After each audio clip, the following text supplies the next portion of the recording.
Welcome to our Books Summary channel, Explore Books. Today, we will get a summary of another new book.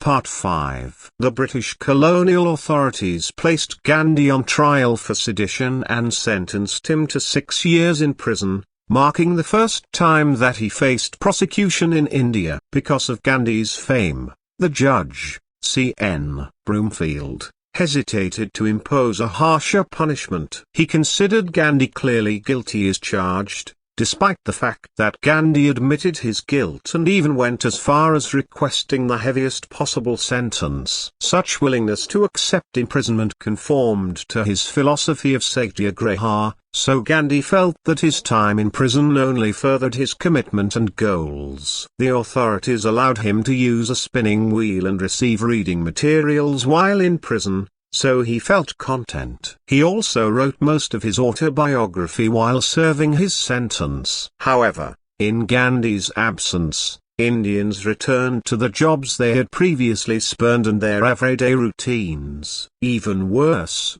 the unity between Muslims and Hindus, which Gandhi advocated so passionately, had already begun to fall apart to the point where the threat of violence loomed large over many communities with mixed populations. The campaign for Indian independence could not continue while Indians themselves suffered disunity and conflict, all the more difficult to overcome in a huge country like India, which had always suffered religious divisions, as well as divisions by language and even caste. Gandhi realized that the British government had lost the will and power to maintain its empire, but he always acknowledged that Indians could not rely simply on the weakening of Britain in order to achieve independence. He believed that Indians had to become morally ready for independence. He planned to contribute to such readiness through his speeches and writing, advocating humility, restraint, good sanitation, as well as an end to child marriages. After his imprisonment ended, he resumed his personal quest for purification and truth. He ends his autobiography by admitting that he continues to experience and fight with the dormant passion that lies within his own soul. He felt ready to continue the long and difficult path of taming those passions and putting himself last among his fellow human beings, the only way to achieve salvation. According to him, that is why the world's praise fails to move me. Indeed, it very often stings me. To conquer the subtle passions is far harder than the physical conquest of the world by the force of arms. Gandhi writes in his farewell to the readers, a suitable conclusion for an autobiography, that he never intended to be an autobiography, but a tale of experiments with life, and with the truth.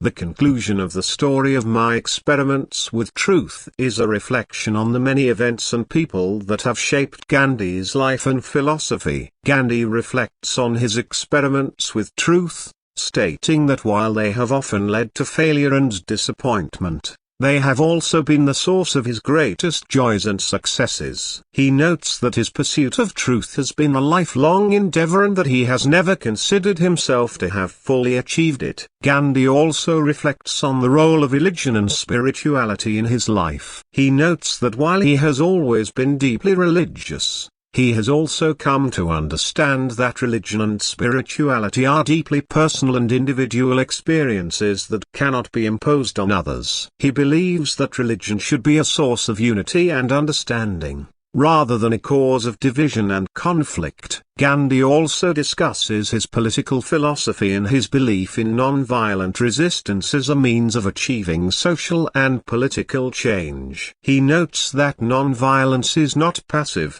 but rather an active force that requires great courage and discipline. He believes that non-violence is the only way to truly achieve justice and equality, and that it is a powerful tool for achieving lasting change. Finally, Gandhi reflects on his own mortality and the legacy that he hopes to leave behind. He notes that he has always believed that his life belongs to the service of others and that his ultimate goal is to make a positive impact on the world. He hopes that his experiments with truth and his commitment to non-violence will inspire future generations to continue the struggle for justice and equality. In conclusion, the story of my experiments with truth is a deeply personal and reflective memoir that offers valuable insights into the life and philosophy of one of the most important figures of the 20th century. Gandhi's commitment to truth, non-violence, and social justice continues to inspire people around the world,